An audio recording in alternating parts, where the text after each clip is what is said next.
So the other day, I'm in the process of working on the next Let's Talk About video when I click on Twitter and see that Nintendo gave fans the news that they will be permanently shutting down all of their online services for the Nintendo 3DS and Wii U family of systems by April of next year, 2024. And wow, it is just some really sad news to see. With the closure of these online services, fans of these platforms, like me, we're gonna be losing a lot.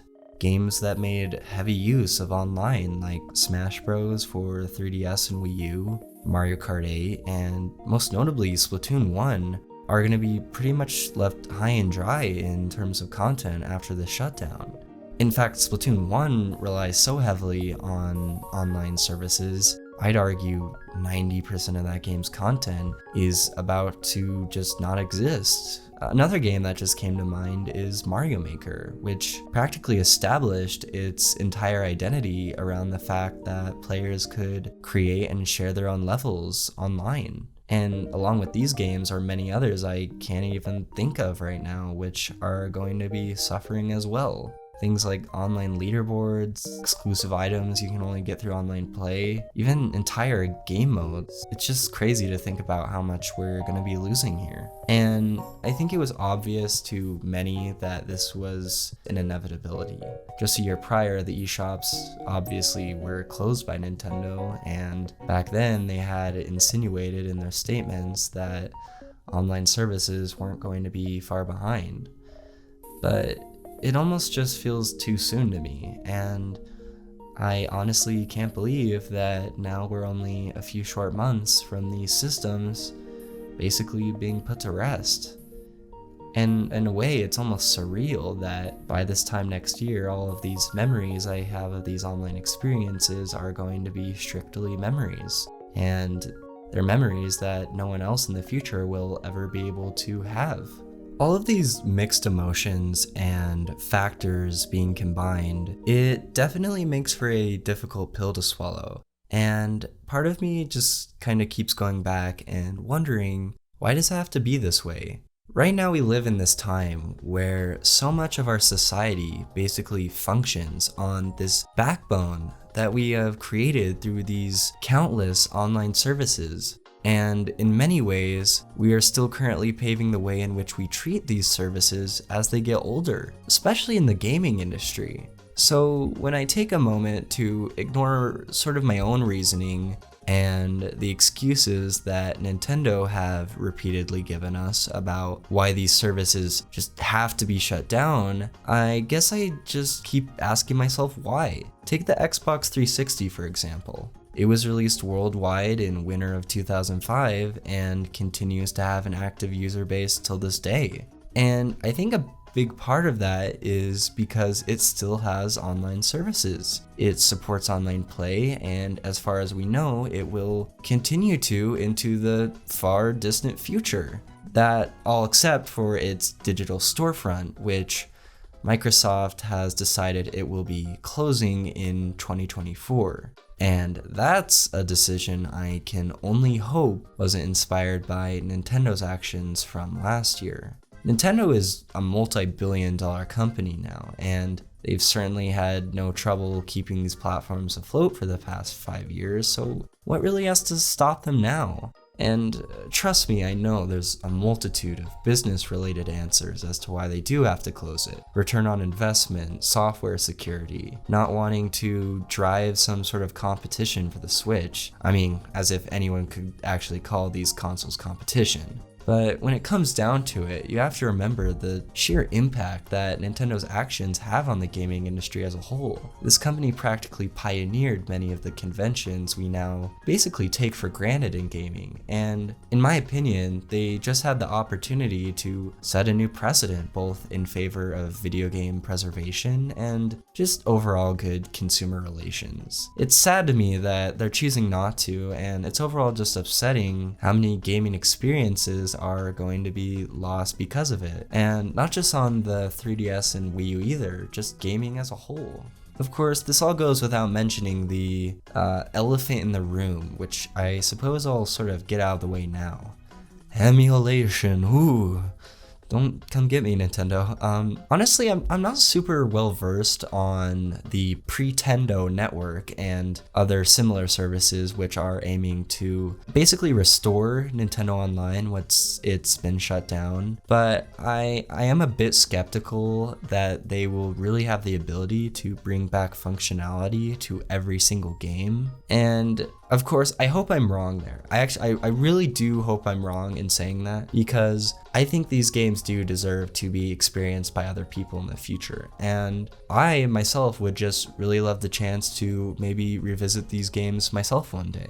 But despite my reverence for game preservation and the many memories I have with these two consoles, I think it would be impossible for me to truly summarize why these systems and their many features going away are so impactful on me without mentioning the man who I believe made them what they were and what they will always be remembered by, Satoru Iwata.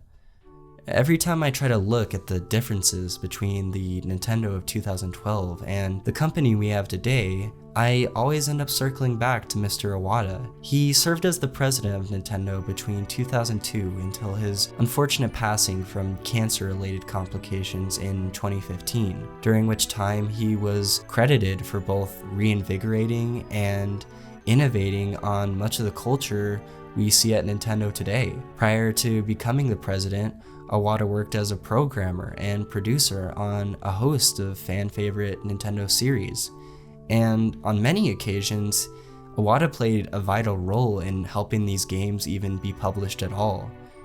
It's honestly difficult for me to describe Iwata as simply just a corporate CEO or businessman, when he was in truth so much more than that. Mr. Iwata was a leader, a creator, a visionary, and most importantly, just a kind, good person. With the influx of horror stories and tales of mistreatment at game studios today, his ability to foster a comfortable and happy work environment is, in my opinion, extremely commendable. And on top of that, he always spoke for himself and always took priority in communicating with not only his employees on a personal level, but also gamers as well. In fact, speaking and communicating to people was so important to him that following the launch of the Wii U and 3DS, he helped to develop the Nintendo Direct format. And on top of that, he learned how to speak English so that he could speak for himself in every Japanese and English presentation that he would need to give. Speaking from my own experiences, I remember watching and listening to these directs on repeat on my little 3DS console when I was young, simply because even then I found Mr. Iwata's style of presentation to be so charming and interesting. To this day, I still miss those styles of direct, honestly, because to me they were more than just simple game announcements. It was as if fans like me were really getting the chance to sneak into Nintendo and eavesdrop on these amazing developers just talk about their creations. And Mr. Iwata was our tour guide.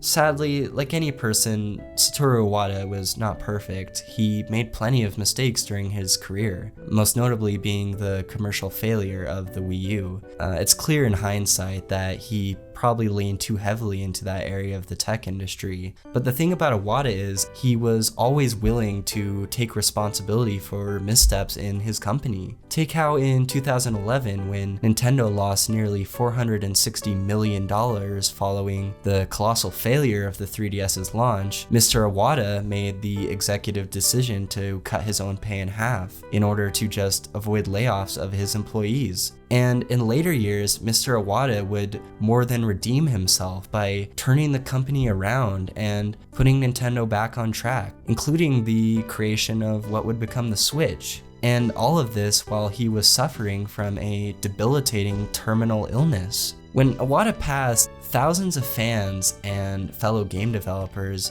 came to celebrate his life. And even I, at a young age, was sad to learn about his passing, and I think that says so much about the respect that he garnered during his life. He grew up as an avid gamer and a skilled programmer, and because of that, he understood the fact that video games served a very important purpose to both entertain and connect us. He treated both his employees and fans of all ages with really the respect that they deserved. At the end of the day, to me, the end of the Wii U and 3DS online services indicate really the end of an era, and to me, that era was no doubt defined by Satoru Iwata and his careful consideration of what a company like Nintendo had the power to create. These two systems and the development of the Nintendo network were some of the man's final projects, and to finally see them go, in a way, feels like one last goodbye to Mr. Iwata himself. Perhaps in another life, these consoles' online presence could exist into the far infinite future, but even then, I realized that nothing in the world could truly restore Iwata's legendary presence and the sheer influence he had on the gaming industry. And in the end, his legacy is what has guaranteed that even long after these hundreds of amazing games are taken offline and the consoles they were created for are considered long dead, that they will always be appreciated for the memories that they passed on to gamers. These games helped me through many difficult times in my childhood, and I will always cherish the time I spent with these consoles and the friends I met playing them. And above all else, I know that I'm always going to hold a place of respect for Satoru Iwata for having the passion to just pursue what he loved, as well as having the kindness and the courage to share it with the world.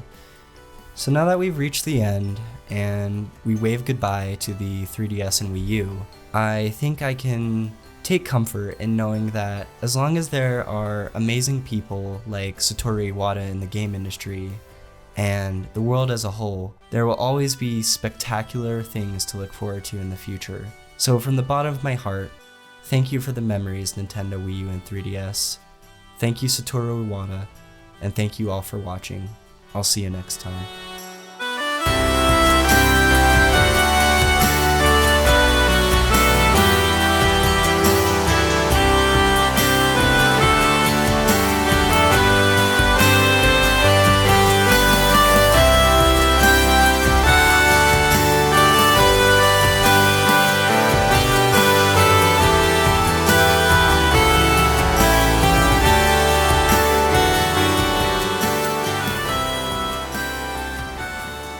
On my business card, I am a corporate president.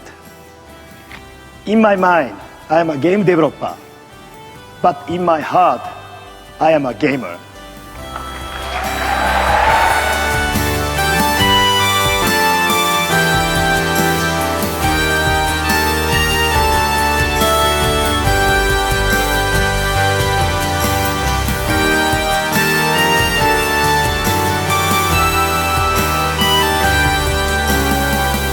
I miss you.